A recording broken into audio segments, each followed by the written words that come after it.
Hello friends, কেমন আছো? আমার এই ইউটিউব মিনি ব্লগসে তোমাদের সাদর রইল। আজকে আমি আবার এসে গেছি একটা নতুন রেসিপি নিয়ে তোমাদের কাছে।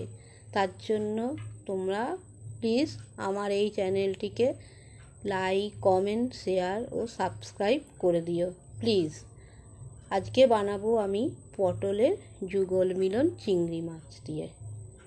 এই রেসিপিটা বানাতে আমার লাগবে পটল, চিংড়ি, আর তো মশলাপাতি আমি বলেই দেব, আর ডিম। প্রথমে আমি পটলগুলোর খোসা ছাড়িয়ে নেব। একটা ভালো করে ছাড়াতে হবে যেন একটুও খোসা না থাকে।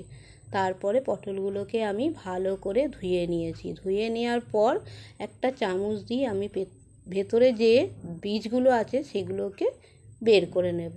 নিয়ে এবার কি করব, রেখে দেবো। সব এক এক করে বীজ বের করেছি, একটা জায়গায় রেখে দেবো। দিয়ে একটা আমি বাটি নেব।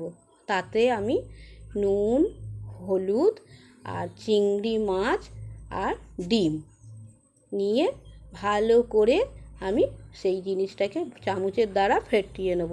ভালো করে ফেটিয়ে নিয়ে কি করব না, পটলের মধ্যে এক করে চিংড়ি মাছ আর ডিমের এটা ভরবো। দেখতেই পাচ্ছ, ভরার পর আমি সেইগুলো নিয়ে যাব। নিয়ে গিয়ে আমি হাঁড়ি গ্যাসে জলের বসিয়েই রেখে এসেছি। তারপরে আমার যেহেতু এগুলো সব হয়ে গেছে, দেখো আমি 4টে মতন পটলেই করছি। এবার ভাপে বসাবো। ভাপে আমি বসিয়ে দিয়েছি। ভাপের থেকে এবার হয়ে গেলে নামিয়ে নেব। নিয়ে কড়াইতে পটলগুলো ভালো করে ভেজে নেব। এপিট ওপিট করে ভালো করে ভাজতে হবে। ভালো করে ভাজার পর নামিয়ে নিয়ে কড়াইতে তেল দিলাম, তারপরে পেঁয়াজ কুচি দিলাম, দিয়ে ভালো করে লাল লাল করে ভেজে নিয়েছি। এর মধ্যে এবার আমি মশলা দেবো। মশলা কি, আদা, জিরে, ধনে, পেঁয়াজ, রসুন, কাঁচা লঙ্কা আর টমেটো, এই দিয়ে ভালো করে কষিয়ে পটলগুলোর মধ্যে দিয়ে দেবো। দিয়ে আবার কষাবো। কষিয়ে জল দিয়ে ঢাকা দিয়ে রেখে দেবো। এখানে ঢাকাটা তোমরা দেখতে পাওনি। এবার আমার হয়ে গেছে, আমি নামিয়ে এই দেখো পটলটা আমি এবার কেটে দেখাচ্ছি যে ভেতরে কেমন পুরটা ভর্তি হয়ে রয়েছে।